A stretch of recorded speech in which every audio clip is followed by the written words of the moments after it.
Howdy, folks. I'm Jeff Gonzalez, former Navy SEAL, president of Trident Concepts, and host of the Bulletproof Workshop, powered by AR15.com, where we want to explore knowledge, skills, and ability to help bulletproof your everyday performance in whatever your field. Today's podcast is 006. My experience with boxing goes back to my Navy days. Well before my enlistment, President Roosevelt, an avid boxer himself, believed implementing boxing on Navy vessels would help improve morale and unit cohesion. And he created basically what was known as smokers, which I didn't know a lot about until I joined the Navy. And so I got exposure to boxing in my early Navy career through the smokers program, which was really interesting. I was kind of standoffish about it, so that was interesting as well. But I got lucky. I had a great mentor who kind of guided me through that entire process.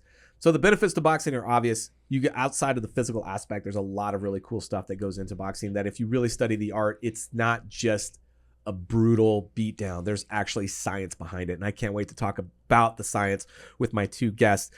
Folks, I want you to welcome avid boxers themselves, fitness fanatics, and owners of the Archetype Boxing Club. Please welcome Sean Apperson and Tyson Mendeas. Guys, welcome to the show. Thanks for having us. Yeah, it's awesome. Our first podcast. Excited. What? Yeah. Excited. Woo! That's a case of beer, by the way. Yeah.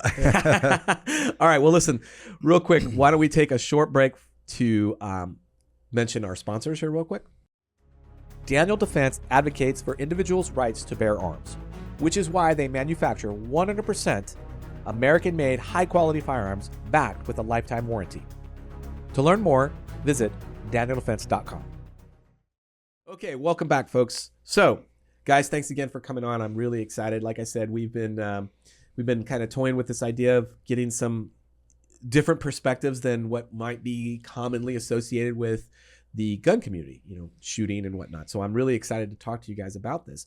But I want to also kind of like dive into the background, where it all kind of started individually. So want to know where each of you kind of grew up and what your childhood was like, kind of like what your aspirations were back then and how that has kind of like guided you to where you are right now. So Sean, why don't we start with you? Yeah, sure. So I grew up in Central California, in Clovis, which is near Fresno, beautiful Central Valley.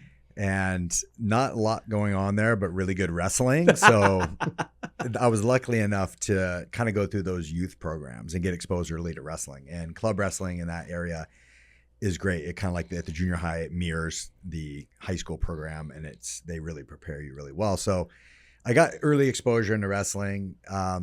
My parents ended up moving us to the Gold Country, which is like an hour east of San Francisco. Interesting. So, and that was like a real like podunk area and like kind of methy and weird.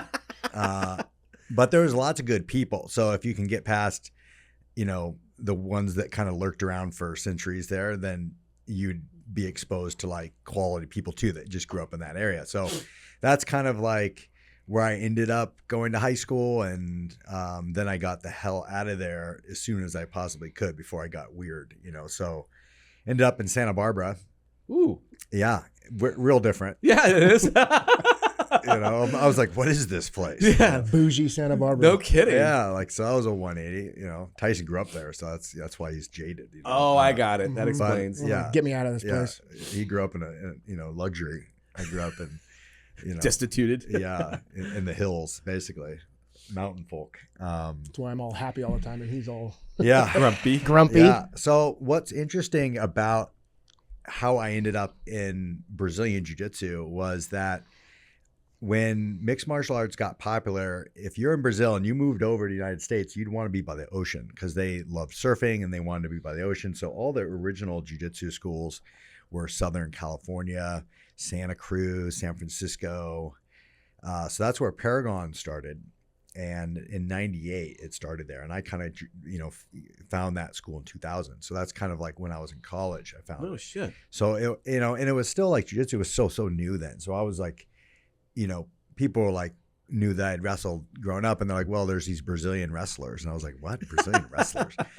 And it didn't make any sense. But then later, once I went in, they were in gis. I was like, oh, this is like, like what Hoist Gracie did in the UFC. But it was like impossible to find many of those gyms because there was so few of them. Interesting. So like I just luckily ended up in school in Santa Barbara where the school was, and the school was like really well known at the time, had just, a couple purple belts, which, as Tim said, he'd drive down from SLO to like train with some of the purple belts at our school. Wow. Because there was just so few of them at the time. There was maybe like 5 in the whole country. Holy shit.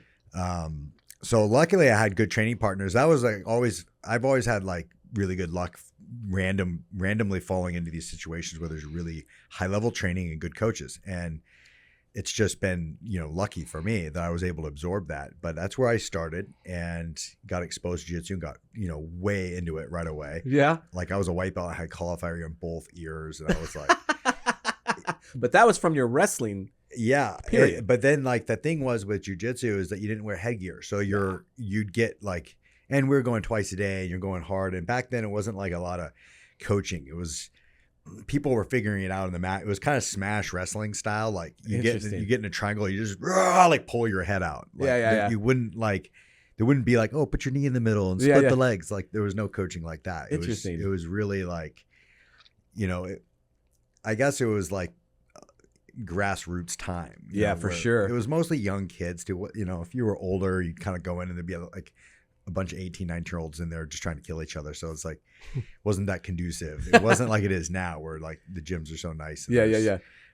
Air conditioning and spring floors. That's right. Then it was pretty raw, but I loved it. And that's kind of where, I really got really, really into it. And at the time, MMA was starting to get really popular. So jiu-jitsu schools would be like an attractant to people that want to do MMA. So like kickboxers, boxers, Muay Thai would start kind of like finding themselves in these gyms. So if you were just spending all your time there, you'd get access to all these different styles. So we were able to like start kind of like mixing training up, and like I was exposed to Western boxing and Thai boxing. And, that's how I met Tyson, because he was a kickboxer. So, it just kind of like the school started attracting various talents. Interesting. And then we were exposed, and you could either, absorb it or just stick with what you want to stick with. But, I had was always, access to it. Yeah, you had access. And I was always like very interested in learning new things. So that's just my thing. I don't get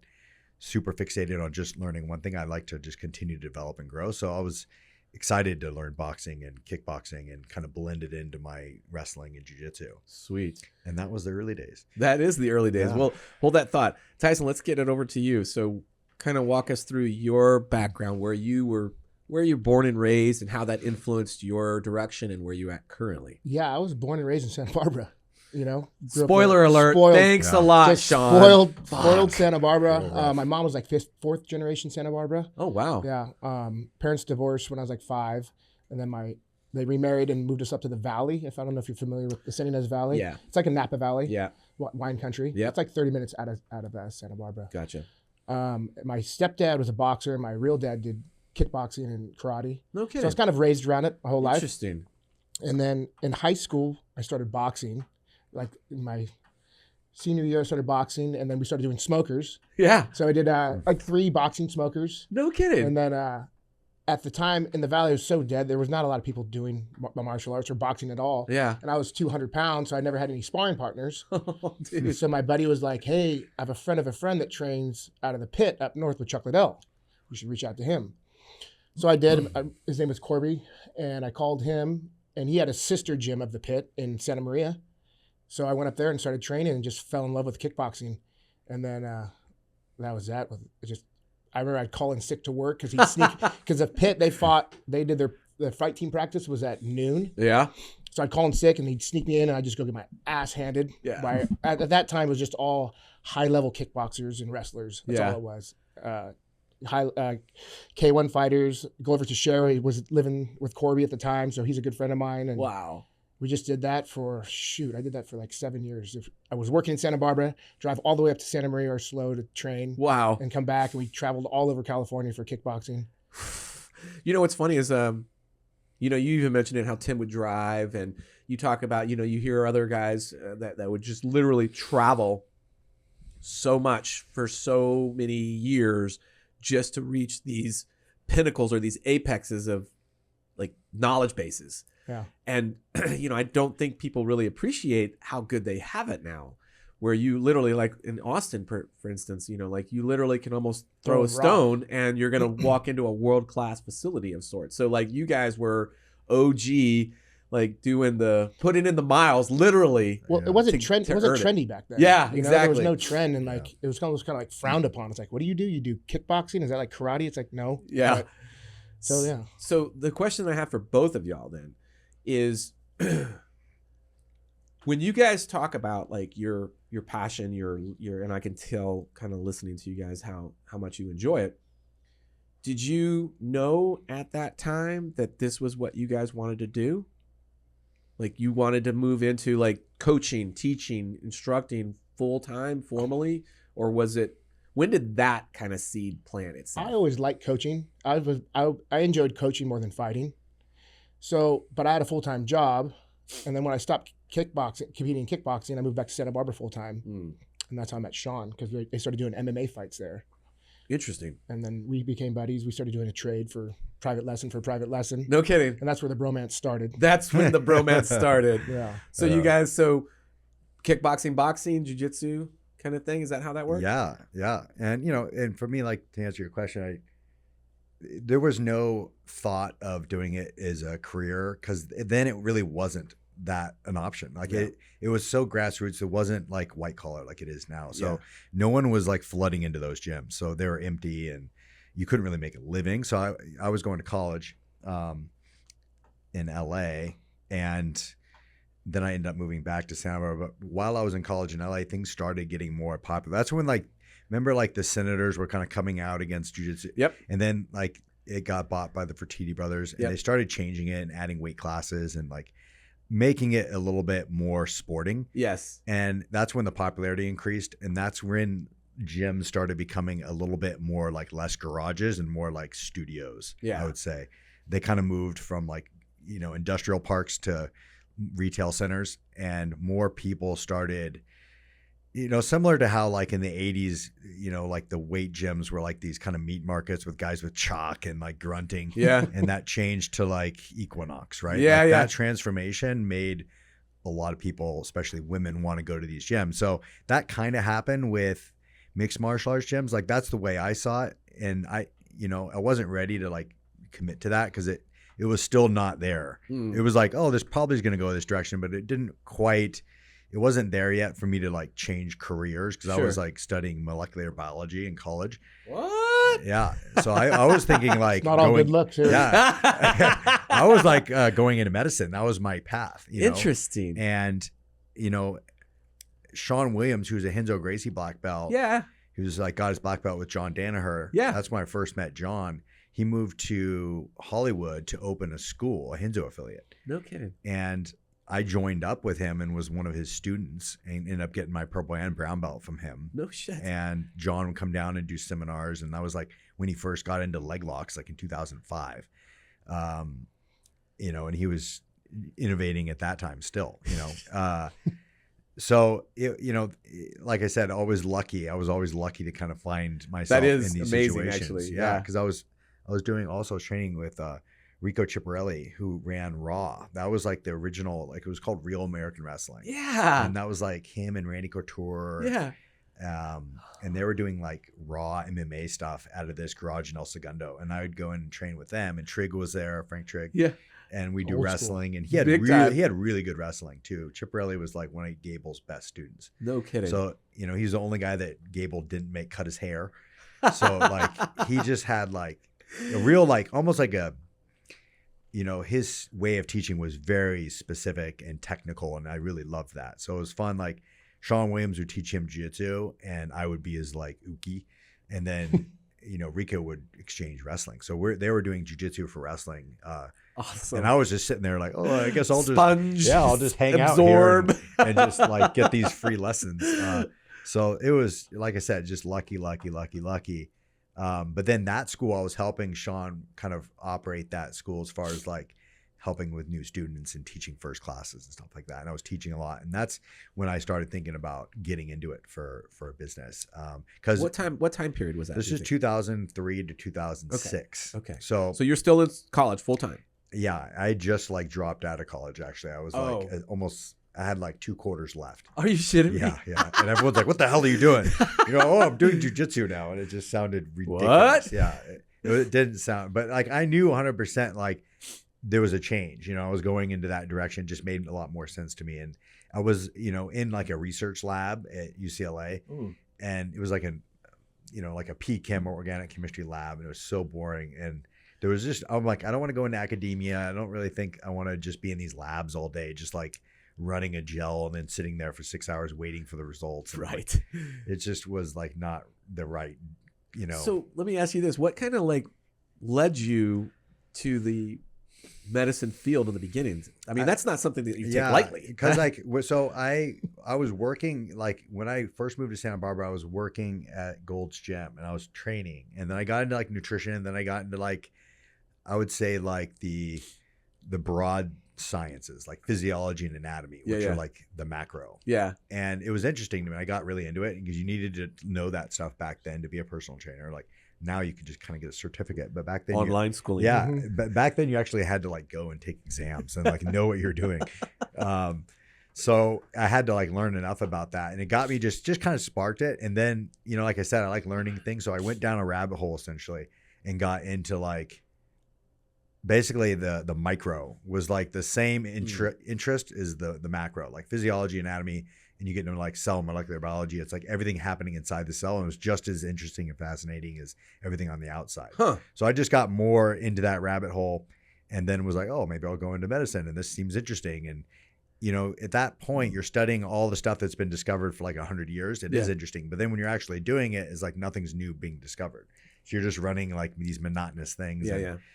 People are like in college competing to like get their name on a paper. Right. And it was not what you expected. Yeah. It wasn't what so I was like, I think it helped me though, obviously, because it helped me be competitive and study and learn and go to that. For sure. I just took a right turn, but yeah, I don't hard right. Right. Yeah, I don't know. Writing the books. Yeah. I don't know why the hell, like I got so into it, but. So that's 2005. Okay. So Tyson, bring us up to 2005 where you're at. Where was I? I was still doing the kickboxing thing. When did I start at Paragon? 2008 or 9. Yeah, I think I was still doing the kickboxing. So you're still up in Santa Barbara? Yeah.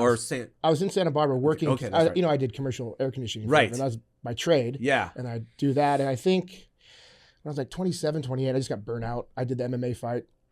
I hadn't done an MMA fight yet. I got burnt out in kickboxing because the sport kind of died out. Because everywhere I went for smokers, I never had anybody to compete against. Because they're lighter weight. Yeah. So I travel and I wouldn't get a fight. And I just kind of got burnt out on doing so much. So I moved back to Santa Barbara, and then they started doing MMA fights there. So my buddy that's a black belt under Sean brought me in to work my jiu-jitsu and ground, and that's how we met. And then we started doing a trade for trade. Yeah. And then did the MMA fight, and he offered me a job. He's like, you want to come coach? I'm like, sure. So and that's how it all started. So Tyson, so you're obviously, at the time you were dedicated to the kickboxing and you were traveling to try to actually continue to perfect your game. I like to, some of the things that I like to discover from people is like, what were their not trade secrets, but what were you doing daily to help you stay focused on trying to achieve, some sort of success in the kickboxing world? What were you doing daily to keep you hungry to want to keep doing it?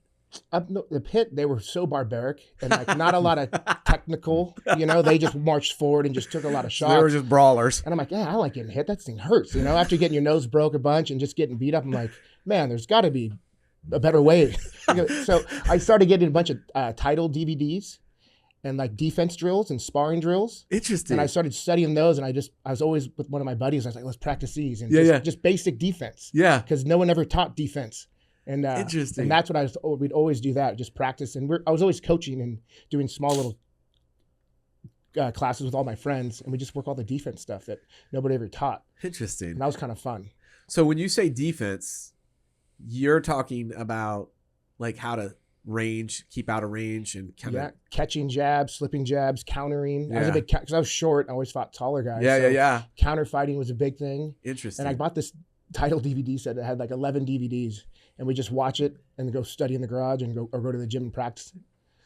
And that's how it started. That's kind of how it started and how I got my mind into the whole Interesting. defense side. What were you doing every day, Sean? I mean, aside from just absorbing these guys like Sean Williams and John Danaher, what were you doing every day? So I was teaching, actually. It was good because I was obviously still training because I was a purple belt and I was getting close to brown belt. So I would do, 2 classes as far as like I'd participate in them, and then I would teach the beginner class, and I'd teach it with Sean, and he would go through the whole lesson. I'd be his like uke. So I was able to like watch. Can you explain what an uke is to So everybody? it's basically like uke is like you're like Tori is like leading the demonstration and you're like the assistant. Gotcha. So he's showing a takedown and like how to get around the legs, and I'm his assistant. So I'm basically just his partner. And so he's breaking down the move on me. So I get to feel, if you're watching a move, it's different than someone's doing it on you. Yeah. Because you don't really get to feel where the pressure is. And that's like Yes. the real details that's hard to really know is like, where's their weight? You can kind of tell if you're watching, but not really. Yeah, but yeah. when someone's really putting all their weight on you and it's like on your left shoulder Yeah. and your right jaw, like, you know exactly how they're pinning you. So Yeah. luckily, the one who's being demonstrated on gets to really absorb the most of that. Interesting. And then we go around, we both be helping the beginners. And to teach someone that's learning, you have to be able to break it down to like the minutia, especially people that are older that haven't done those kind of sports. Like you have to tell them how to shift their weight. Like you got to point your left knee in, you got to put your push off your right toe, and you got to look to your left and up. So you're looking at the horizon so you don't like look down and fall over. So, I mean, you have to really like, and in order to do that, you have to know it that well. So it's like teaching beginners is probably the best way to learn anything. Yeah. And in college, that's how we would memorize stuff too, is like we go to a lecture and then we'd try to explain it back to each other. For sure. So that's just how I always learned really well. So like I said, lucky enough to be the one that got to, for one, teach, because you don't always get those opportunities. And be the one that was able to like be demonstrated on with like Sean Williams, whose jiu-jitsu was just unbelievable back then. So that's so cool, because what I'm hearing from both of y'all is like the daily things that you did to try to help improve your game was learn more. Mm-hmm. Yeah. Learn more. And you guys did it differently. You were more visual and you were more practical in the sense, but yet you still got to the same inroad. And I see that a lot too in our field, which is, we get a lot of people that are coming into it for the first time and trying to be able to connect with them and help them to move past those frustrations, those setbacks that really keep, like, I mean, you've seen it, the white belts that come in, they're there for a while, but then the frustration gets the better half of them and then they just don't come back. Yeah. And so, we see the same struggle. So for me, I'm really big into trying to learn and trying to improve my game. And so like, what are other guys that are successful in their own field? What are they doing on a daily basis to help improve their game? And that's good to hear that I'm kind of like, we're all doing the same thing. Yeah. Okay. So you guys have the beginning of a wonderful bromance starting. Oh boy. So let's talk about that. Let's get to that. That's what the audiences want to hear right now. So Tyson, I kind of wanted him to teach the gym because, you could be a knowledgeable instructor, but if you can't engage with people, then you really can't pass on what you know. So he could engage with 20, 30 people, and he was funny, and he made it lighthearted. And yes. I think a lot of people, especially with combative sports, think that being a professional means you have to be serious all the time. Yeah. It's ridiculous because it's already a serious sport. Yeah. Like it needs to be less serious. Yeah, right? Right? Because it's like people are already tense and they're nervous and they're intimidated. So like make it fun. Like, and he was so good at making it fun and making people laugh and like kind of teasing them in a fun way, but like getting them to open up and to like enjoy the workout. Yeah. Because then they come back. Because it's like, I think a lot of people think, oh, it's just the skill and the knowledge is going to make people come back. It's like, no. What are you talking about? Yeah. Like, there's a lot of beat down happening there. Yeah, there's a few people that like will do that. But the majority, if they don't enjoy it and have fun, because we know it's hard and it's physically and mentally challenging, it's like, it's got to be fun, or they're not going to like go through a shitty day at work and then come in. Yeah, life's already hard enough, and they're beat down at work. So I want to get back to one of the things that you said about, if we can't make it, and I've been such a firm believer of, I don't need my students to have a positive outcome. I need them to have a positive experience. Yes. If they have the positive experience, they're more likely to keep coming back because, like you said, in the combative arts, it's hard work. Nothing's easy. Nothing's given. Everything is earned, and it takes time. And that's what a lot of people are not willing to put in is the time. So if I can create that positive experience that they will keep coming back in by proxy, they put the time in that eventually that internal fuel source is lit. And I no longer have to be the principal motivator to get them to come in. They come in on their own because now they see the value. It's like, okay, I am getting my ass beat every single day, but now I understand more and I am finding a level of enjoyment that helps me to keep coming back. Yeah. So I love that. Tyson, your stance on the bromance at that point, was this the direction that you thought you were going to go? And did you think that you were going to be as good a coach as you actually turned out to be at the time? No, not at all. Really? No, I mean, because I was 28 at the time. Here, adjust the mic just a little bit. Damn mic. That's okay. I was 28 and I was, partying, just living it up, kind of over the whole fight career thing. Yeah. But when I started coaching with Sean, so I was working full time, and then I coached nights and evenings for almost like 15 years. Oh shit. And I really fell in love with it, and I really knew that was my passion. But at the time, there was no option to have a full time. I never thought I'd ever coach full time.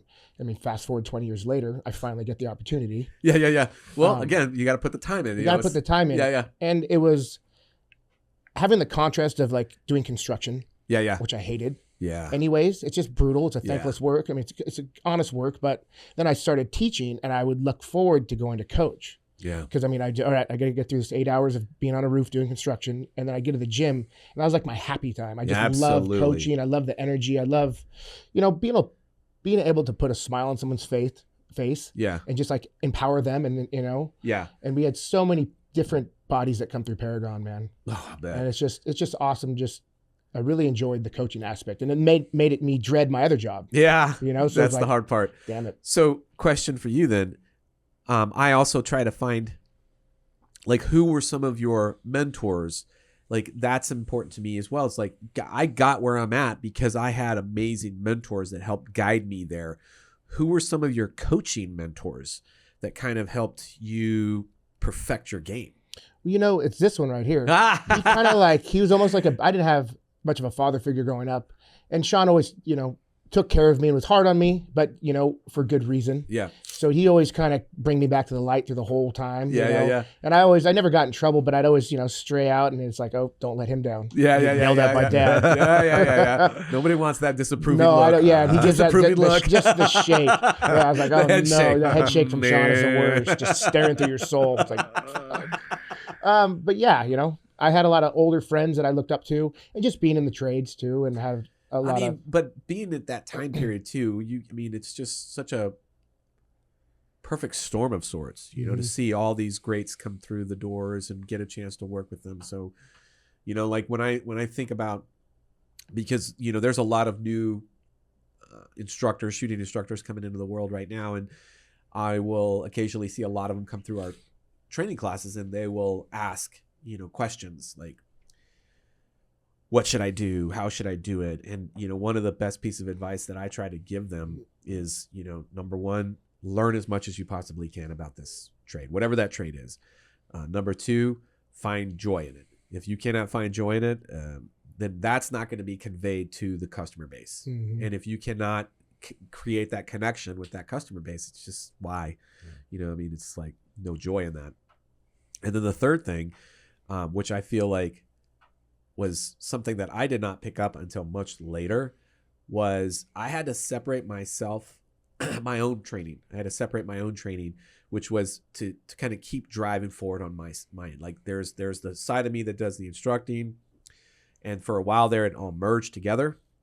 And then at a certain point in my life, I was like, okay, I can't have that anymore. I have to have my own time for me that I want to continue to invest in myself, but my trade, my field, but also because I not only enjoy teaching this, but I enjoy doing it. Mm-hmm.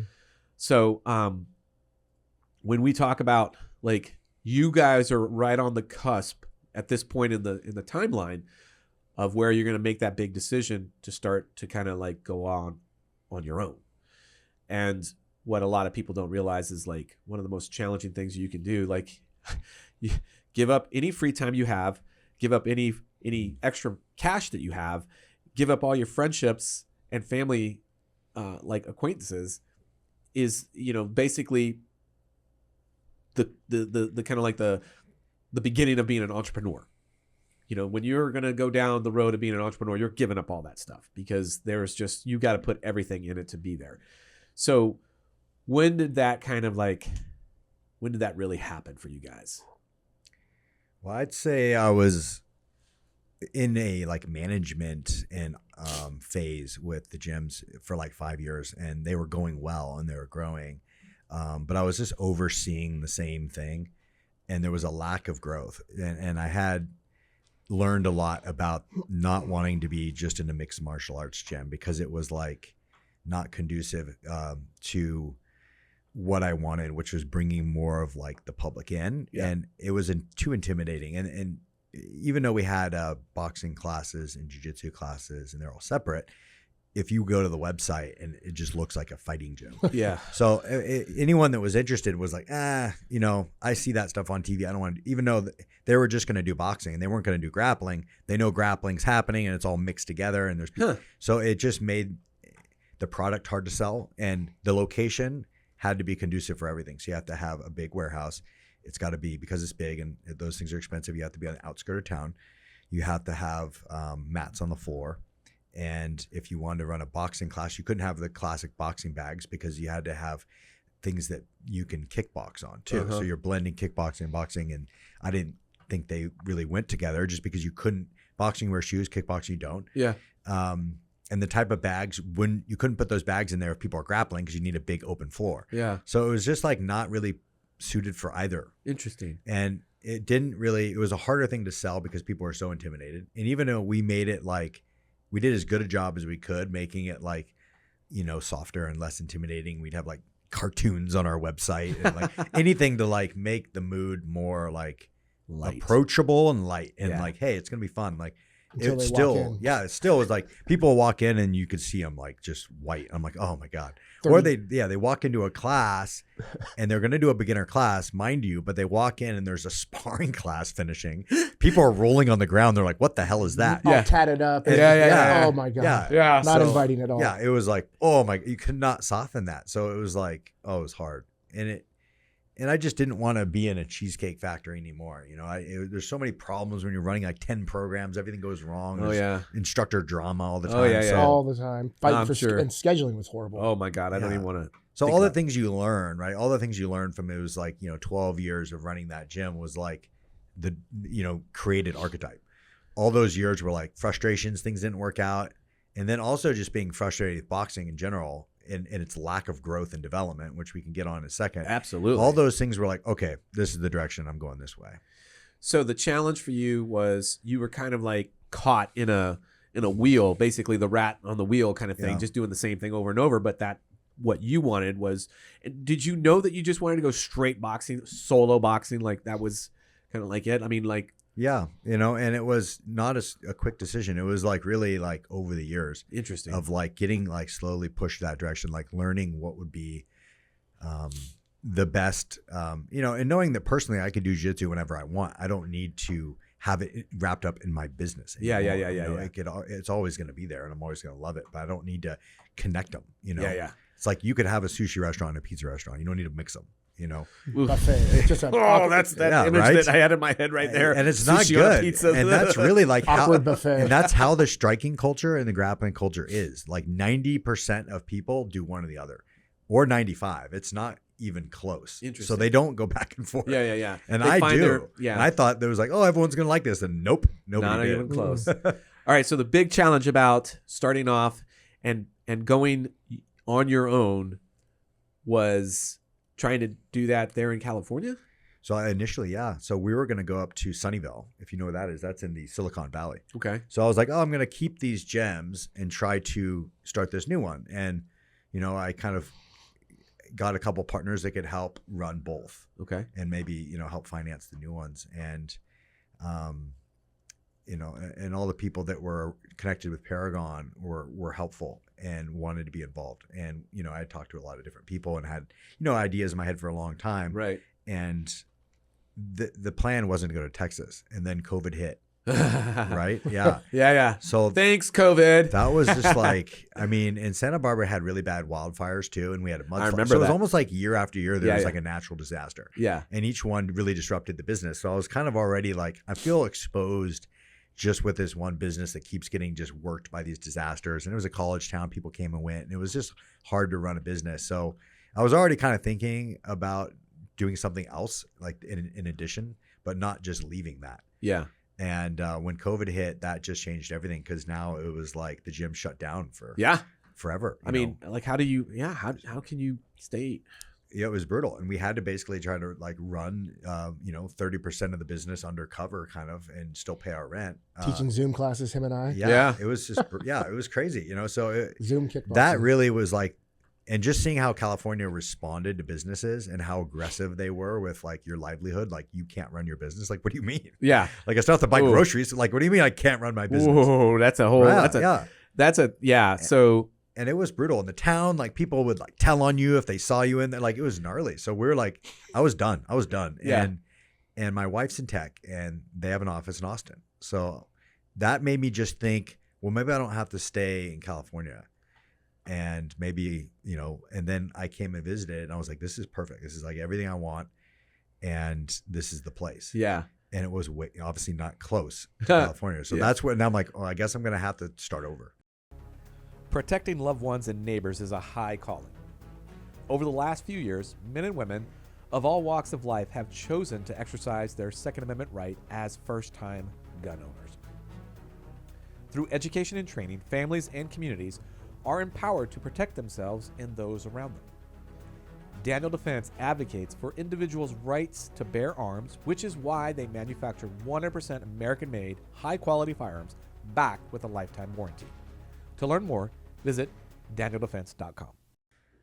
So, COVID was the impetus to kind of move out of California. Yeah.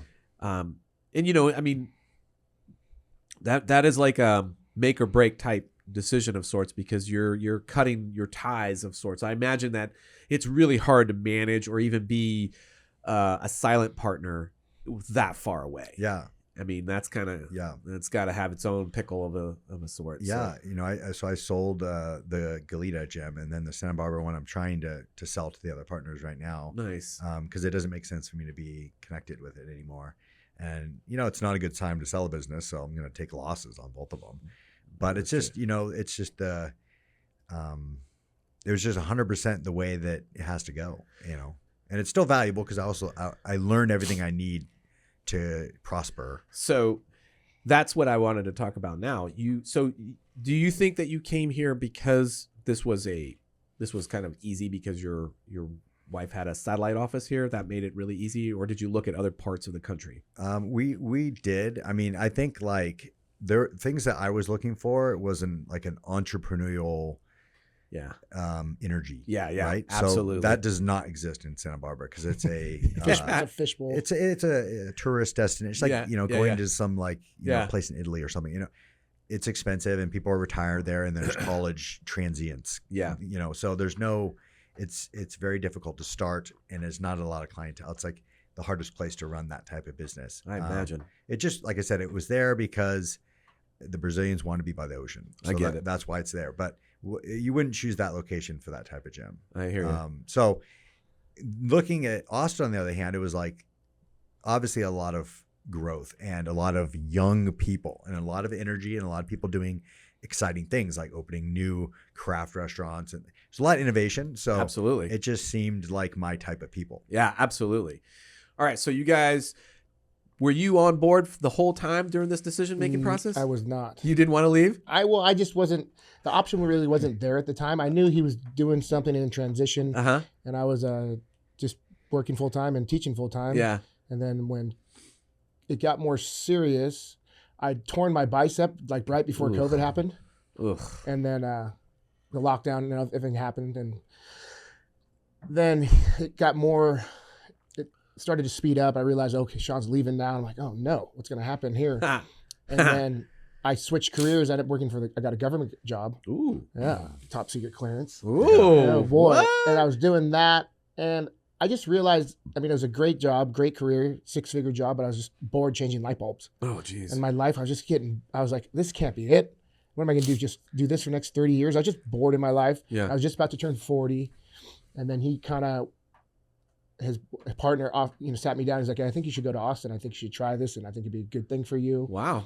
And I'm like, huh. So I started going back and forth, started asking everybody, talking, and I agreed. And then I got talked out of it because nobody wanted me to leave. And I'm like, well, what am I doing here? You know, and I've never left. I've never left Santa Barbara. I've never done anything on my own like this. Wow. And then finally I had a conversation with Sean, and I said, hell with it. I just pulled the trigger. Nice. Gave my notice, quit everything, left everybody. Burn the boats. Just burn those boats. I had to light a huge bonfire under him. Really? Yeah. It's hard to leave. I mean, it was. Yeah. I had. Because it's the known. Well, and I had Santa Barbara dialed in. It was just like my hometown. Everything was just like red carpet. And it was But I was so bored. I wasn't challenged. I wasn't growing. Yeah. Just stagnant. Yeah. Drinking and going out. That's the only thing there is to do. For sure.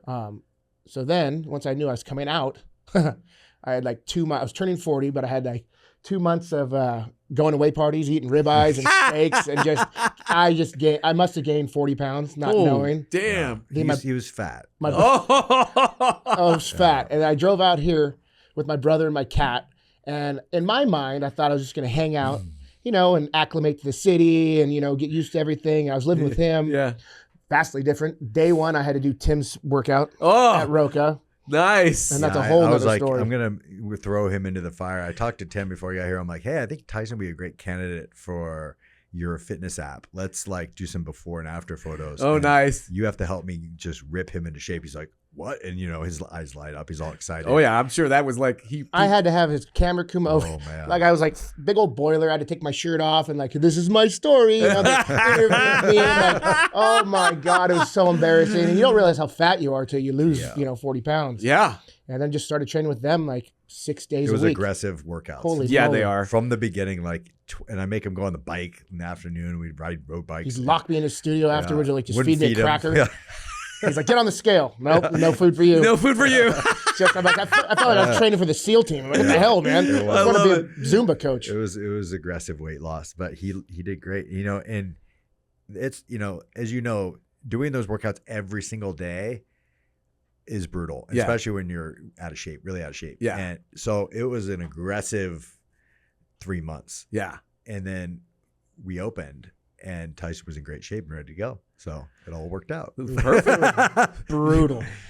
Welcome to Austin. Welcome to Austin. Oh, you're not gonna Well, have pizza. You're not gonna have beer. Nothing. First of all, I just think that's hilarious that's your Day one. day one Yeah. of coming here. One. Just literally thrown into the meat grinder. I've never done toes to bar in my life. Yeah. The hell, I hate those things. And I remember going to a couple of those workouts too. That was great. So And there's no mercy with those guys. Oh, God, no. And he already had 7 months to get acclimate to it. Right? oh yeah. So Of course. I was in great shape at that point. Yeah, I'm just yeah. Looking at Perfect. Let's go. Everyone's just shredded like a kale salad. I'm just fat over here with a tank top on. It's it's funny too because we could talk a little bit about that when but working out in that group, working out with the guys is one of the things that I cherish so much. It's just that's like my happy place to go at times. I'll work out on my own, I'll do all my stuff, but getting into those types of workouts, I don't think people really can appreciate. I mean, there's so much value in that. First of all, there's the group dynamics, the group camaraderie. You can't pay for that. That's something that you are very fortunate to have. But the other thing is just the drive from everybody there. There's always this drive to try to, and I'm not saying you're trying to one up everybody. You're just trying to be a better image of yourself in the group. And that's a hard thing for people to appreciate and understand. But I imagine you got a crash course in that pretty quickly. Yeah, and I didn't work out like that. I was just a lazy fitness guy. I was, a couple curls, some pull-ups, and call it a day. Yep, I hear you. And then just I hear that. going into that was almost like I dreaded it. I'm like, fuck, I don't want to do this. Like, this is hard. Like every morning at 9:30, because Tim was here full time. Yeah. Mind you, so it was 5 days a week. Yeah. And Tim just got done having knee surgery, so Yep. he was doing more lifting and more Yep. CrossFit Oh, yeah. style stuff. And I'm Oh, like, yeah. holy crap. And there were 2-hour workouts, and then and there's no sympathy in that group. No, not at all. Not at all. So like you're getting, and I was a new guy, Yep. so everyone was extra hard on me. So it's like, holy shit! It's like, this is what I signed up for, mandatory. Yep. And like, but it's funny because what your body can go through, because after around month 3, because month 1 and 2, it's like I can barely do the workout, right? But then all of a sudden you start being able to, I can finish the workout. Now I can actually kind of try to keep up. Yeah. But that's every day, 6 days a week for 4 months of just on top of the game. Yeah. But you wouldn't do it if I didn't have all them there. Yeah. Well, that's the other thing too, is that there's that group dynamic that not only is energizing, but it's supportive. And that's the thing that I'm in therapy, but yeah, it's like well, that is a form of therapy that requires you another form of therapy. Yes. So you guys open up the gym, and one of the things that I try to like, it's hard to we'll show some pictures of the gym, but I love the layout of the gym. It's got that old school vibe that is so lacking in today. Yeah. It's a tip of the hat towards the origins of boxing, which is what I really, really love. So let's start talking about the boxing club. Yeah. And how that came to be. So you came to Austin, you opened up the boxing club, you have a passion for the pugilistic art. Yeah. Now, why is boxing important for like everyone? What is the reason why people should explore the science and art of boxing? So the good thing that we had is a lot of practice trying different things. So the concept, even though it was brand new when we started it, me and Tyson had been basically in the lab trying all these different approaches with large groups of people. And boxing has had a very difficult time coaching group classes because historically it's always been, either one-on-one or, kind of like a group of youth kind of doing their thing in the gym on their own. And then a coach kind of overseeing a workout, almost like a community center, not really like what you would look at with like a jiu-jitsu class, which is a lot more organized and there was a lot more money in it. Boxing was still kind of like in an old-fashioned era, I would say. Yeah. So we tried all these different group classes and were able to see what people liked and what worked.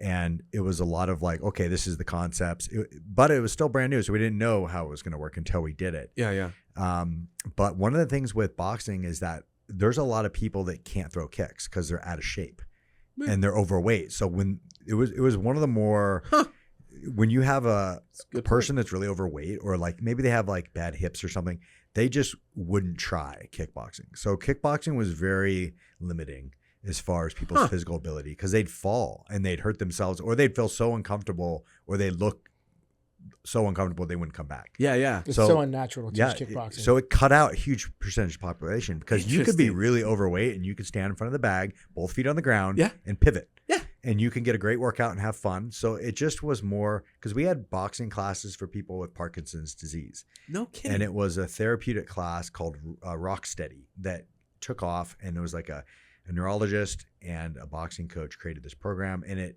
takes basically patients that have various stages of Parkinson's, and some of them were in their 80s, some of them in wheelchairs, and they'd come in and they do a boxing class, and switching their stance, stepping different directions, it like really, really helped their symptoms. So they'd be able to like reduce their medication like almost in half, and their physical abilities would just flourish. And it was a fun form of therapy, so they would actually do it versus like the other things they would do, right? So it really helped a lot of people. So I was like, I just looked at it as, and jiu-jitsu is very difficult for people to do. It's physical. A lot of people are never even going to try. Yeah. So boxing just is more, I would say, hits a huger chunk of the population. I like that. So that was like one of the main things. And then looking at like the products out there, I was always discouraged because I'd be in boxing gym. I like the old like trashy looking boxing gym. I had fun there. Yeah. But beginners would come in, feel uncomfortable and leave. I see people come and go all the time. Yeah. There wasn't really welcoming vibes. Yeah. And they didn't ever have any kind of level of service. So even though they were running a service business, they had this weird attitude always, like, some grumpy old coach or whatnot. Yeah. Wasn't making money and so it was always a weird attitude. I just didn't think, I was always frustrated by the lack of service and like not organized at all, real dirty, not run well. Yeah. Like if you were in a restaurant like that, you'd be out of business in a week. Yeah, no But kidding. there wasn't a lot of boxing gyms, so they'd be able to like survive somehow. For sure. So that was the other thing. I was just disappointed because mixed martial arts kind of brought all martial arts higher as far as like organization structure. They, appealed to more people. For sure. And I didn't see boxing going that direction. So that was the other goal, was to try to like create a skilled workout class that people can learn boxing and learn the skills in an environment that is welcoming and conducive to them coming in and people saying hello to them, and just just common sense service, really. Well, common sense is not a term that we like to use around here because it's lacking severely. Yeah, exactly.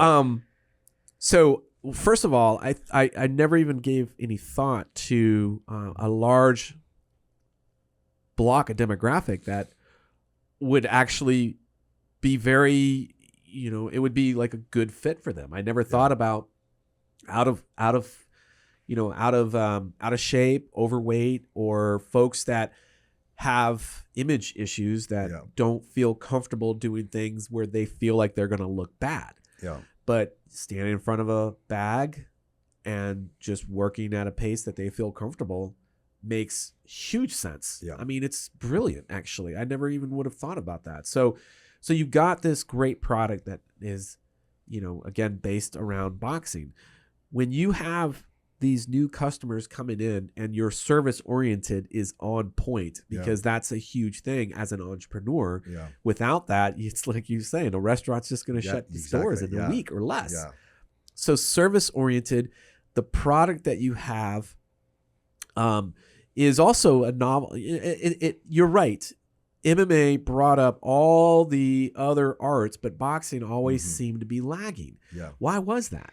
So I think if you look at other countries like Cuba and Russia, they have no professional boxing. So it's all amateur. Oh, okay. So because it's a communist country, they have right? Yeah, So that makes sense. Yeah. So they have these large teams and they train together in a group. Right? Yeah. And they do these group workouts. And you see them like the old Russian videos. They're all like on a line doing shadow boxing together.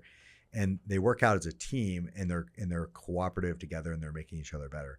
And then you looked at the boxing in the West, and it was random pros on their own, like almost closed door. Yeah. And if they got together in a group, it was like they were going to spar against the other group. Yeah. So it was competitive. It wasn't like really good guys, getting better together, which is not the case with MMA. There's teams that train together, and they all get better, and it's what you need, right? That's, I think, the way that. So it was unusual that they didn't do that. Yeah. And we don't have as big of a amateur boxing program. I mean, it's done well, but we don't really. A lot of people go pro. Overshadowed. Yeah, It's overshadowed. They can go pro, so they, they're not going to stay in those kind of traveling international teams because they have the option to go pro. So that changed things. It kind of created this where you can go, and it's either like a community center boxing gym, which can be run well, or it can be a guy that's part-time, and it's kind of thrown together, and there's a lot of old equipment, and kids train free, and it's a little chaotic, right? It's dirty. The coach might take kids and compete, or maybe not. But if an adult walks in, there's like no learning program. Right. Like there's no real group class. Like there's no entry level of sorts. They're like, what do I do here? And they have a lot of open times, like open gym, but they've never hit a bag, so they don't really know. That's not going to work. Yeah. And then so the fitness industry kind of started doing like large fitness classes on bags, but then there was no real boxing education. So that didn't really scratch that itch for people that actually wanted to learn boxing. Yeah. So it was a big void. Yeah. And if you go to a pro gym, they don't teach the public. Yeah. Like you're not going to go to Eddie Reynoso's gym. Like he doesn't teach random people in San Diego. He teaches Canelo and their team. So it's there wasn't anything in the middle. And I thought that was really odd because it's such a popular sport. It's been around for so long. There's like 1,000 movies made about boxing. For sure. So some of the best movies. Yeah. But people would go to these old gyms and have bad experiences because people would be rude to them. Or they wouldn't say hello to them. I mean, I have hundreds of stories of being in gyms everywhere I go, and just seeing people come in, I could just see the uncomfortableness as they stand there. Like oozing out of them. It probably took them 2 months to get the courage to even walk into the damn place. They walk in, no one says anything to them. And they just awkwardly like walk around, look around, and leave. No one says hi to them, nothing. And there goes that customer, right? And that's the norm. It's so funny because when I first moved back to Texas, There was I was so happy because literally right around the corner from the house that I moved into was a title boxing gym, and it was kind of like a fitness center, and it had a ring, it had an octagon, and it had all the accoutrements. And I remember I was all excited to go there, and like I was actually more focused on the boxing component. And when I walked into the gym, and I can vividly recall everything that you're saying about what is wrong with a lot of these gyms, I experienced. Yeah. I walked in there. Aside from maybe the cleanliness, it was a fairly clean gym. That was one thing I would say. Yeah, it was nice, but no customer service. Yep. No entry level. Like I basically had two choices of the program tracks that I could go on, but there wasn't anything to help me learn what I wanted to learn. I didn't want to jump in the middle. I wanted to learn from the very beginning. I wanted to have an understanding of the basis to move forward. And I was there for like 3 months, and I was like, it's not doing it for me. That. Not, yeah. What ended up happening was so funny is I paid for like the last month of the membership. I didn't even go. And finally I was like, I haven't gone this entire month. That's a clue. I probably need to cancel my membership. And I found another trainer, another guy who did private lessons in his garage. And I did that for a little bit, but it was not sustainable. Mm-hmm. That private scenario, that private setting, which gave me the beginner level stuff that I was so looking for, just was not something I could do on a regular basis. Yeah. So, I could 100% understand and appreciate what it is that you guys bring to the table, because that was not existent. And that was like about 15 years ago when I first moved back here. But I can't imagine much has changed. It hasn't. Yeah, No, exactly. It hasn't I changed. can't imagine much has changed because it's just not like I don't know. And I believe that one of the other things that was disturbing about the one gym that I went to was the number of classes that they had were so limited because they had so many other classes that they had to do. Yeah. They had all the other stuff, everything from the MMA stuff to the kickboxing stuff to, I don't know if they had jiu-jitsu. I can't remember if they did, but a lot of the stand-up stuff was overshadowing the boxing. Yeah. That's traditional boxing. It's like the restaurant in Italy that you see. They have like gelato and pizza and pasta, and they have everything, right? Yeah. They don't have the confidence to take pizza and be like, we're just doing pizza. Pizza. Yeah. And we're going to do the best pizza in the city, period. Like, so when I see that, I see it as a lack of confidence, or, I don't know what people are going to like. Let's just do everything. Let's have yoga and let's have boxing. If we offer a little of everything, Yeah, everybody's going to be happy. It's like, what? Like, and that's kind of red flag, obviously. Or someone doesn't have the experience of doing something long enough to know that people really do like this and it is a need. Like, I knew it was a need because I saw it from the last 15 years. I saw how much people liked it. Yeah. And then I saw how poorly it was done. And that obviously gave me the motivation to jump into that field and try to do something about that. It's crazy how many people want to try boxing. Well, first of all, I love hearing that. And that was going to be one of the questions that I asked you guys is, I know that any startup business is there are all sorts of pitfalls that every startup business has. But one of the questions that I was going to get to, but we'll get to it now since you brought it up, was like, what has been the reception here in Austin for just the art of boxing? What has been the reception?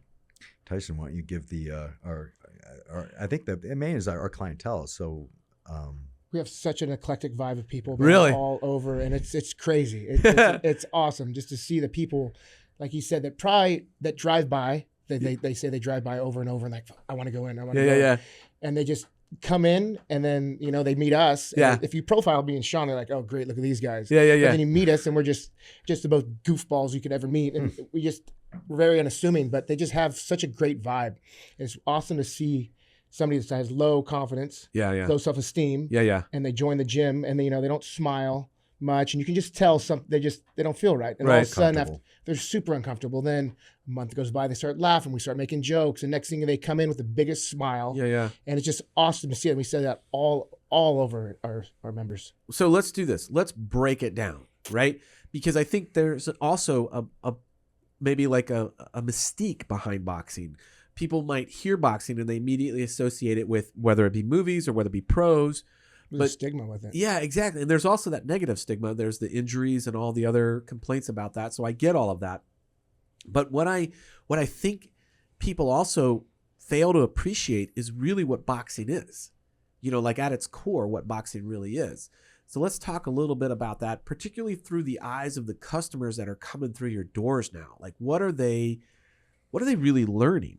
So the first I think that they say is they're looking for a more interesting way to be physical and get in shape. Good. I like that. And that's not really the real reason. That's just what they say. Interesting. So the real reason, I think, is a lot more of a deeper desire to learn something that is obviously a combative art. But I think that the reason that the gym is called Archetype is I do think that like having some self-defense skills is an innate archetype that if you don't scratch that itch, there's something missing, and people don't really know what that is. I love hearing that. But it's usually found where they're least likely to look, right? So they might think it's other things, and it's really like if they challenge themselves and they go into a place like that, that's really learning a skill that is boxing. It's, obviously it's physical and there's dangers and risks involved, right? But like when they do something like that, they grow and they feel different.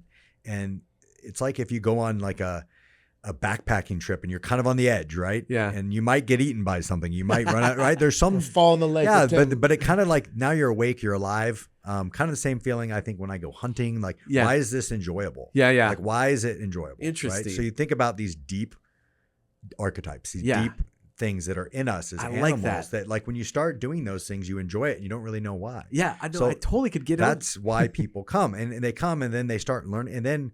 Like, really starts like changing a lot of things in their life and they get in better shape, but they're learning a skill. So they're like maybe a little bit better every day. Yeah. So that keeps them coming back and then they get in a little bit better shape. And that's also, that's a huge positive, help. Right. Absolutely. So those things start kind of combining.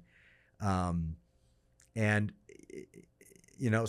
but there is a community sense. I mean, there's lots of little things that make it great. But it's those, I think we're trying to always look for those unintended reasons that people are going to want to stay, not the obvious ones, but and that is a lot of times community, especially with COVID, people being isolated, right? Absolutely. Now there are large around groups of people and everyone's, pushing themselves, doing something hard and challenging on a daily basis, and they're feeling better every day.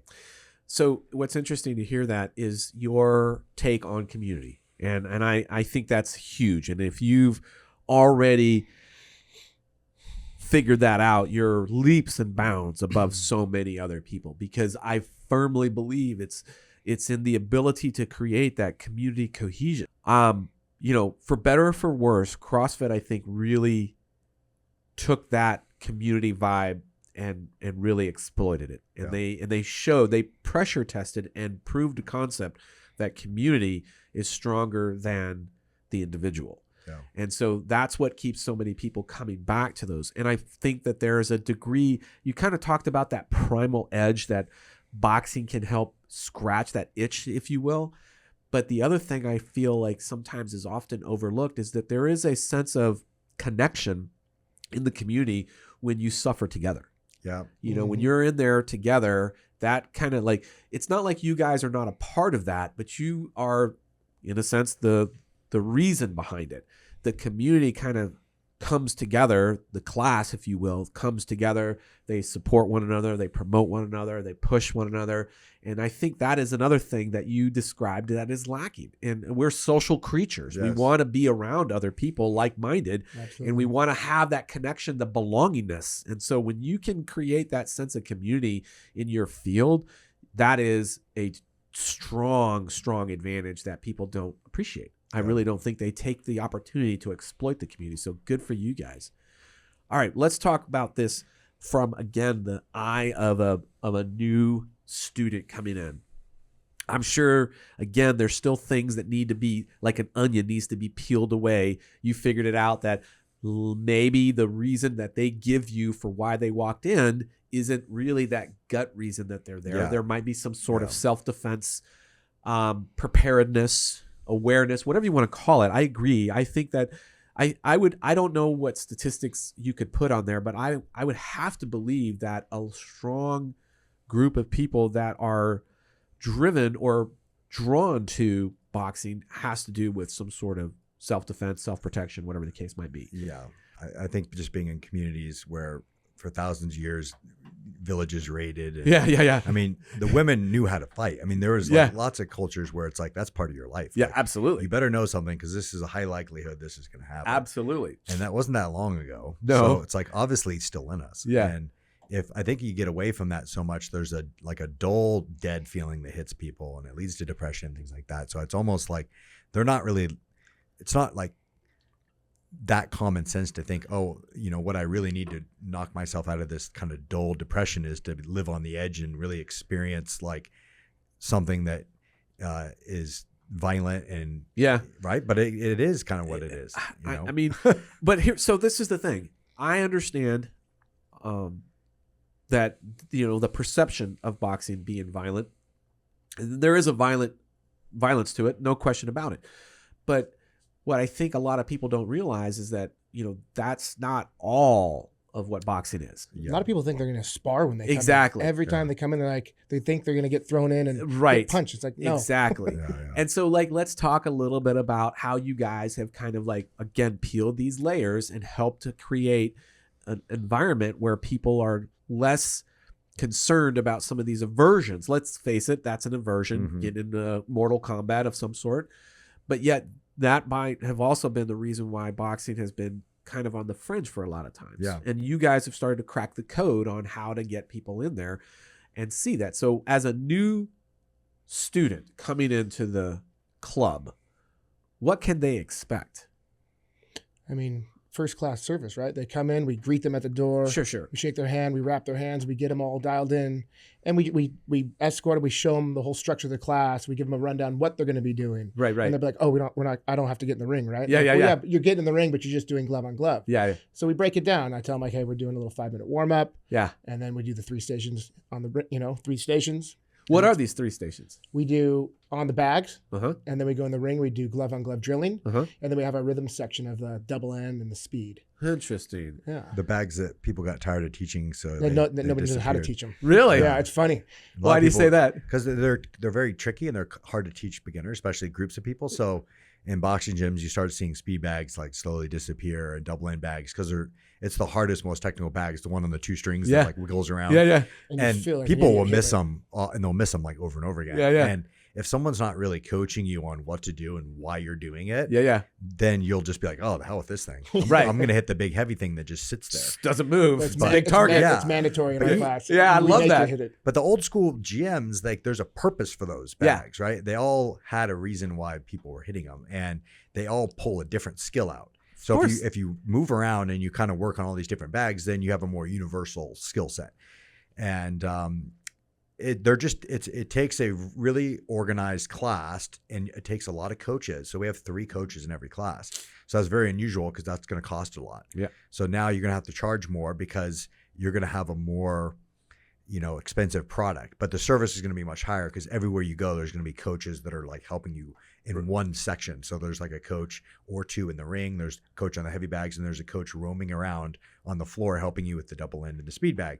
So then you're kind of getting like every class, we could kind of have them do a little bit more difficult things, right? So they're learning every day, but there's a lot of one-on-one time that you get with the coaches, but you're learning all these different old school boxing bags, right? And why they're important for range, because the mitts they're kind of popular on Instagram, but they're not really the greatest thing for range because they move, right? Yeah. So like you're boxing someone, but these mitts are kind of like floating in space. So your range is not them. Your range is wherever the mitt happens to be. So it could throw off people's range, and that's one of the hardest things to learn in boxing. So, I think that people's obsession with mitts has gone too far. So there's purpose to it, but more for social media. Yeah, of course. It's all about the gram. But watching people hit the speed bag is awesome because in the beginning, it's hard and it takes time, but then all of a sudden they just love it. And that's where they go straight to it. I watched a video, just speaking of the speed bag, I watched a video and I can't remember. I just remember it was an older gentleman and he's talking to the group and he's just explaining the different. Yes, and then all of a sudden you just see that thing go, and then it just moves from like this slow pace to a speed that is phenomenal, and the entire time he's just talking. He's super calm as he's doing it. He's talking to everybody through it. Double bounce, triple bounce, and you're just like, holy shit, that's awesome. So, that's the thing too. Like, and I love how you break it down into 3 different kind of like sections. So, and you're right. Like each one of those is a key to the puzzle. It's a piece of that puzzle. It's not one of them, just like in anything. Yeah. Like there's not a single answer that's going to solve all the problems. Exactly. And to be a well-balanced, just like in the shooting world, to be a well-balanced shooter, you've got to be fast at close and accurate at distance. You can't have one be the dominant. You have to be good at both. So if you had to hit a heavy bag for an hour straight, you'd be bored as hell. Well, that's the thing too. Like you've designed a way to keep the novelty going.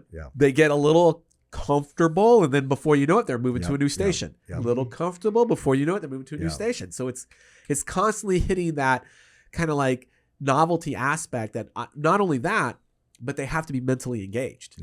So let's talk a little bit about the mental benefits of boxing. People have no idea how this is why I've been waiting for. I didn't want to start with this because then we would just be here all day. It's like a puzzle. And man, people's brains are working at like maximum ability. So when they go in the ring, say me and Tyson partner together, I'm going to do a combo 5 times, right? It might be like a 1, 2, 3, 4 with a weave, and we build into that. So every round we build a different piece. So he's throwing it 5 times, and he's going to catch for me 5 times on his boxing gloves. So he has to think about how to do the combo and then how to catch for me. And sometimes it's righty lefty, right? Sometimes it's not always so perfect. And you're working with different partners all the time, and people's brains are like, whoa. And it is very enjoyable and fun. People are making mistakes, but we're having fun. So it's like, it doesn't matter. This is part of learning, right? And when you're on the bag, it's the same thing because we're working in and out of range. We're stepping right. We're stepping left. We're pivoting. So you're trying to learn how to time the punch, which is hard enough, how to rotate the body, where you need to step. And if you're a little too close, then you can't throw the next punch. If you're a little too far away, then you lean forward and you're kind of reaching, right? So it's like, there's certain sounds the bag needs to make. There's so many little details that you could layer in. So people's whatever problem they have in life, they're not thinking about. Because they come in and like those problems can evaporate because they're so focused. It's like forced meditation. You have to think about these combos, and we're always changing them, and they're always getting more difficult. And as you get, if you get better, we just layer on the nuance. So it's like I could show you the bare bones, but then as you improve, it's like nuance, nuance, nuance, nuance, and now you're like, oh my god, it just never stopped. It never stops. Because the best boxers have simple combos, but they vary it. So they might vary their tempo. They might change the last punch. They might change the exit. So they exit different directions. They might pull on one and roll. So they might be just throwing like a 1-1-2 and they throw it 10 different directions. So let's take a second here. Let's explain the 1-1-2, 1-2-3-4 so that the audience has a better understanding of what you're talking about. So boxing comes up with a number system 1 through 10. We use 1 through 10. 1 through 6 is the basic punches. So the 1's the jab, 2's the cross, 3 is the lead hook, 4 is the rear hook, 5 is the lead uppercut, 6 is the rear uppercut. And when you go to the body with the hooks, it's a 7 and an 8. And then if you go with the straight punches, the jab to the body is a 9 and the cross to the body is a 10. So if I want to communicate to you a combo, I don't want to just be like jab, cross, lead, hook. Like that's awkward. So I could just say 1, 2, 3. So 1, 2, 3 is the same thing for a lefty as a righty. Because your lead hook's your lead hook, right? So if I say, if I'm saying left hook, well, that's not going to help the lefty. Right? That's their right hook. So it's really the best way to cleanly articulate what you want them to do. And then they have to learn the number system. So now they're trying to think of numbers. So it's just another cognitive aspect to learning. But you learn it quick because there's only 6 punches. It's not like jiu-jitsu where there's 5,000 moves, right? There's a limited amount of techniques, but then the way you vary them is unbelievable. And you get to really, it's only 45 minutes long class. So people come in and they just unplug and they're just so focused on the task at hand. When every time I say we're done with class, they're like, that's it? That's it? Because it goes go fast. Like I'm sure it goes so fast. No time to think about anything else. So new shooter comes in, they get to rotate through stations. They're constantly challenged. They're constantly having to engage their brain. They're constantly having to think. Right? Which is, again, one of the things that I feel like is underappreciated about the sense of boxing. You know, you have to think. It's a thinking man's game more than you think. You know, like there's different styles of boxing. I understand that. You know, you've got the ones that stand up close, you got the ones that stand back, you've got all the combinations and everything like that. So what people don't realize is that, yeah, there might just be a simple series of 10 punches, but it's merged in with your style. It's merged in with your tempo. It's merged in with your footwork. All of that combined just creates this crazy matrix. Like you were saying, okay, maybe it doesn't start off like jiu-jitsu with 5,000 different moves, but it quickly morphs there with people that can appreciate it and actually take the time to learn. Yeah. So I kind of hinted at it a little bit earlier, but when a new student comes in and they go through their first class and they get that 45-minute, you know, they're at the you know, that's it, we're done. And they're kind of standing there and they're reviewing that 45 minutes. What are some of the things that they comment to you as far as like their experience then? That first time, maybe it's not a first, maybe it's somebody that's come a couple times. Yeah. But what are some of those comments that those folks typically make or, you know, make on a regular basis? Well, I think, you know, there is an assumption with something technical that you need to like know what you're doing before you come in. And that's, you know, we try to make the class, I'm sure it's the same with shooting because it's intimidating for people that haven't done it. Yes. They don't want to ask a dumb question. Exactly. So the club was designed for someone that has never done it. They just walk in, they could rent gloves. We have all the stuff they need and they could jump right in and they could have fun and learn. And if they're brand new, we'll if they come a little early, we'll walk them through some stance and we'll help them. But we have so many coaches that we can guide them through every section. And we can give them enough information where they're not overwhelmed, but they can do the workout. Yeah. And they can feel like they're boxing, right? Yeah. And then from there, every time they come, by the time they hit 10 classes, their structure's looking better. Their feet are in a better position. When they hit that 30, 40 class, it's like, okay, wow, they're boxing now, right? And yeah, I mean, we've got people already at 170 classes. Holy cow. So they've been coming a lot. And people that you wouldn't assume that would ever really like boxing get really into it. And then they want to come to our ring class, which is our level 2 class that kind of prepares people for sparring. And then we have like very light introduction to sparring. And it's almost like we walk everyone through A to Z, right? Yeah. So, but it's not always the people you assume that are going to kind of want to get in and spar that do it. Yeah, yeah. I'm sure. But it's very like, you can, you know, like if you're a pro boxer, you're going to be doing your skill work all the time. So you're going to be doing basic stuff, hitting the bag, just like anyone else, right? You're getting your repetitions and you're keeping your conditioning up. And then you'll do maybe 1 or 2 days of like technical training, I would say, where you're working on like combinations and defending and drills. And then you do levels of sparring. And if you're able to spar smart, then you don't take damage. You can spar more often. Yeah. Yeah. And that's the way to go. You get hit hard and people take damage. They don't want to do it anymore. Yeah. So I don't think that's smart. I don't think it's necessary. So that way you can have fun with it and it's just another part of the workout. But if people have no interest in sparring, which is probably 90% of people don't have interest, it's fine. They can still learn the sport, get a great mental workout, understand the game, increase their IQ, and get in great shape.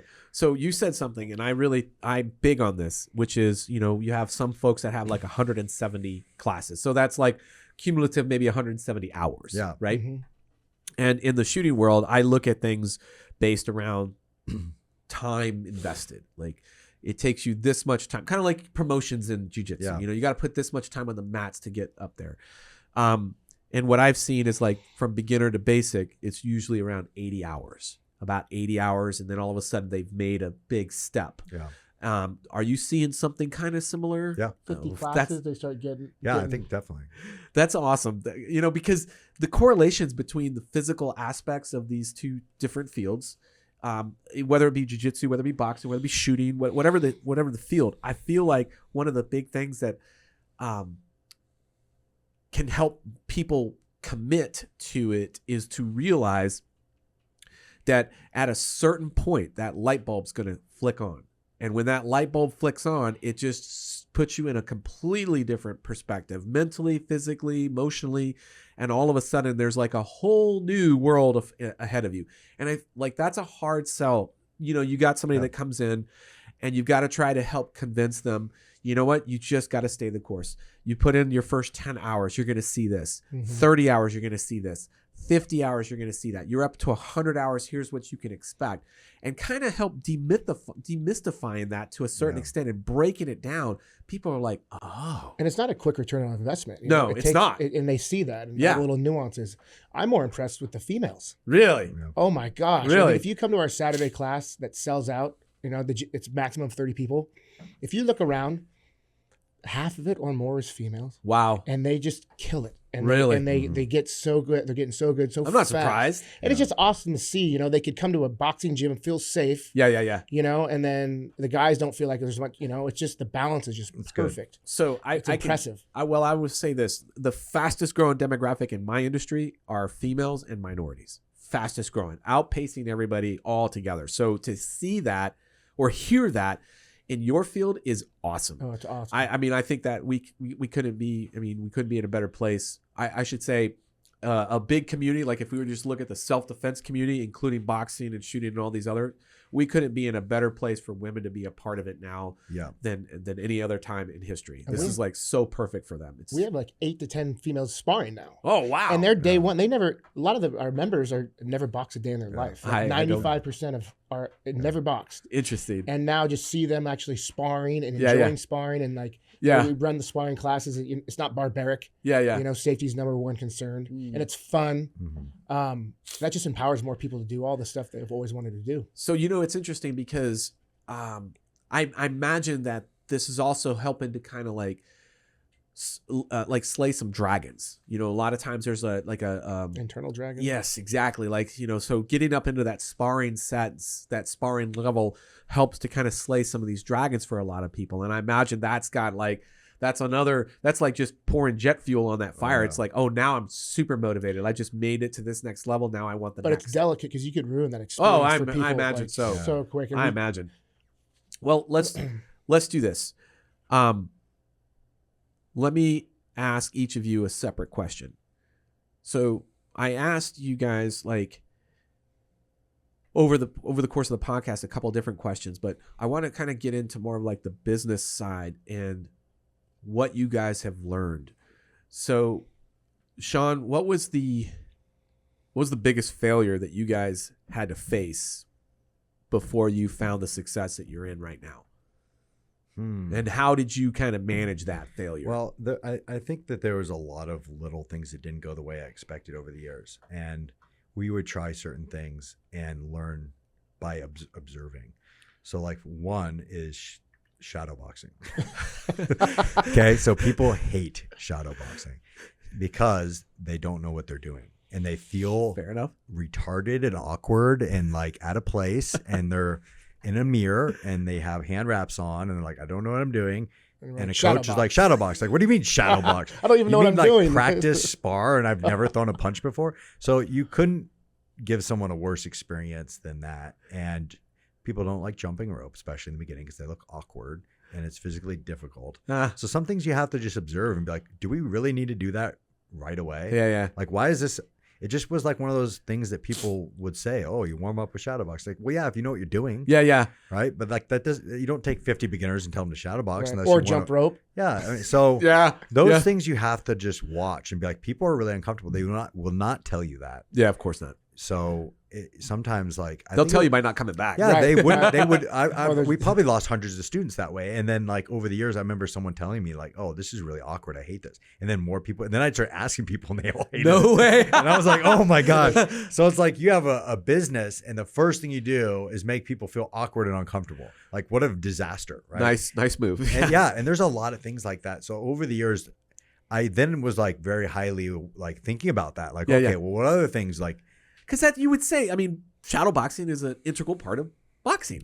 Yeah. So having to make that choice. And it's like, it's where you put it, right? Yeah. It's like, it doesn't need to be first day, right? You could save that. Yeah. Or if you're going to do shadow box, you tell them what to do. I show them like 1-2. Like, hey, we're going to throw the jab, the 1-2. You don't just say, hey, freestyle. Yeah. Right. Like They're just like I they're mean, looking around at everybody. I wish I had videos of it. Oh, my you would God. see just awkwardness.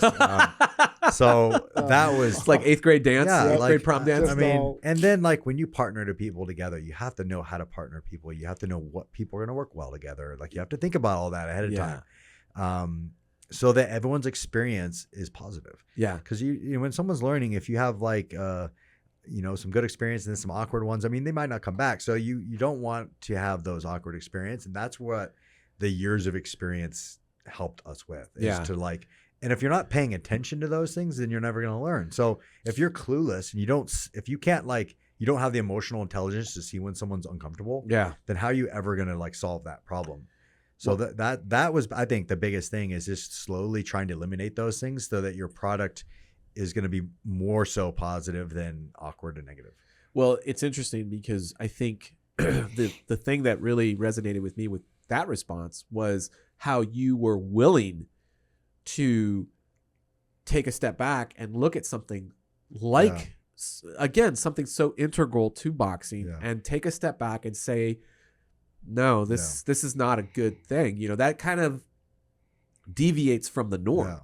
Most really. coaches are like, well, I don't care what they like. Yeah, exactly. This is good for you. You're going to do it. You're going to like it. Figure it out. Your broccoli. You're going to eat your broccoli and you're going to like it. I mean, it's all right. So, but Well, but they're that's paying to be also there. kind of like, that's like a little unnerving too, because you're deviating from the norm, and you're exactly. going outside of the box of sorts, and you're like, okay, this is, but you're also valuing the feedback that you're getting, and you're like you said, you have to have the emotional IQ to recognize that somebody is uncomfortable and be able to manage that so that, number one, they can overcome that. And then number two, hopefully they overcome that and they come back. Yeah. Well, if you look at most boxing coaches over the course of history, they're used to dealing with younger athletes. Yeah, of course. That are like, driven to be there, and they can be hard on them. And it's probably what they need, because that's what they're molding them, and they're young, and they might need that.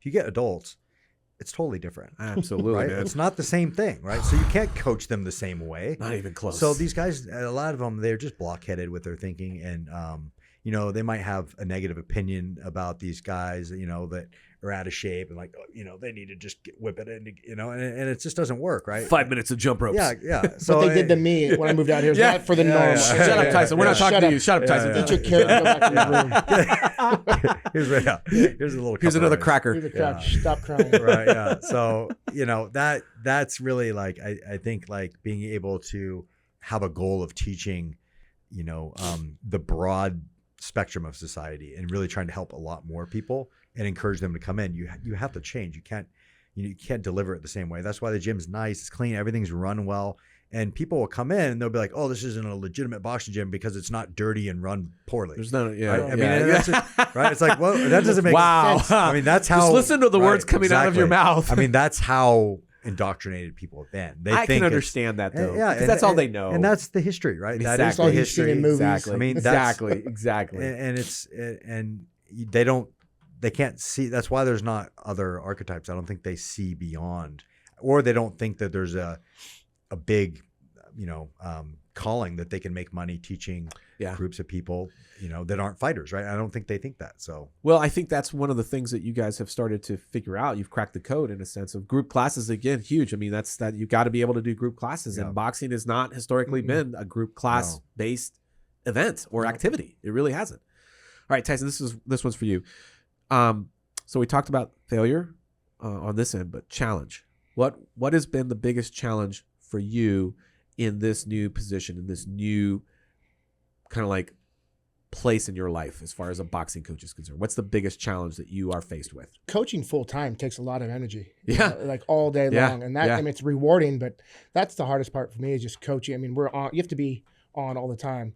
And that's my personality anyway. Yeah. But now that, you have privates and then we're working out and there's so many things, it's like, and they're long days. So that's the thing too. You are, they look to you guys as the subject matter expert, as their guide, their mentor. Right. You can't have an off day. No. You can't be like standoffish. You can't, you have to bring it every day at the same level. And it's like multiple times a day. And usually we're pretty good at that. But we're only human, Yeah. Sometimes you don't have enough bandwidth. It's like, oh, man, absolutely. I can't. That's it. But I think everything else is just, it's a dream. Oh, well, it definitely sounds odd. Okay, so this is like we'll start wrapping things up here. So I like to ask the same question of all of the guests at the very end of the show. We'll ask each of you. So what's the biggest takeaway that you want the listeners to walk away with? What's the takeaway that you want for your listener or for these listeners? What do you got, Sean? I think challenge. I mean, everything in my life that's been positive has come from taking a leap of faith and doing something that pushes me beyond my comfort zone. Love that. And that Absolutely. is always like where I grow. And then you look back on the trials and tribulations, and those are the most enjoyable parts of your life. Yeah. And when something goes well and you're kind of like, I think people look at people that are doing well and they're like, oh, things must be so nice. And that's not the enjoyable part. It's really the climbing and the challenges, because you have to become a better person to overcome whatever it is that is ailing you. So you're getting, it might be a hard lesson you're learning, but you have to learn this to rise above it. And now you're a better human being. So you are the reward because you're better because you went through that. Absolutely. So, and that's a hard thing to understand because maybe it's easy to go, oh, there's all these little get rich quick schemes, and there's no way to really feel good about yourself unless you kind of go through that. So, well, the self-discovery is a big thing. And I think, like, we have a saying in the SEAL teams, get comfortable being uncomfortable. And, that when I first kind of I was like, what does that mean? I don't get that. And it took a while before I finally understood that, like you were saying, some of my greatest accomplishments have all happened on that threshold, that razor's edge.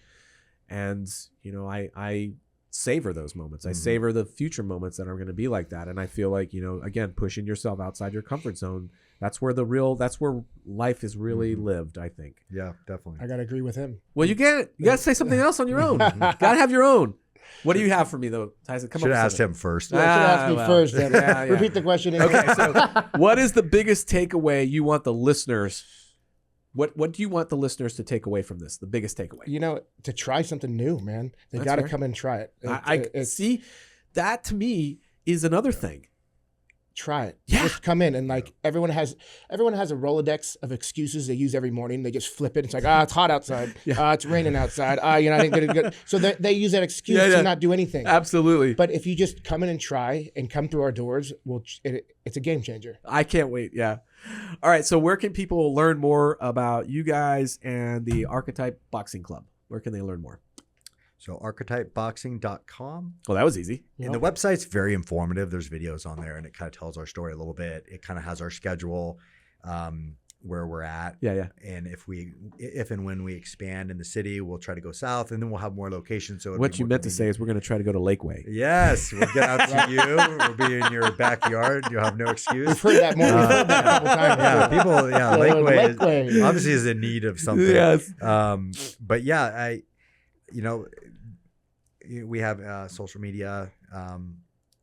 We have, our social media has a lot of basically daily videos of people doing these workouts. So you can kind of see who's going through it, and people can look at it and go, wow, that's a real wide spectrum of society doing it. So then if they have anything in their head like, oh, I need to be good to go there, they could just simply look at our social media and realize there's every week people learning and trying, and and it's no big deal. They can just come in and have fun. We have an app you download, and it's just seamless. You can do everything through your phone. You can see all the classes, the schedules. You can buy credits, memberships, everything. That's a brilliant idea. Good for you guys. That's awesome. Yeah.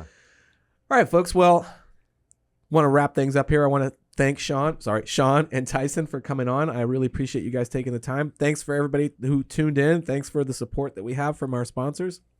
I want to thank the men and women that are standing the line. Check out our previous podcasts by visiting bulletproofworkshop.com or learn more about me and training opportunities by visiting tridentconcepts.com. Until then, I'm Jeff Gonzalez, and you're listening to the Bulletproof Workshop podcast. Take care and stay safe. Thanks for having us. Yeah, thank you. My pleasure, guys. All right, adios.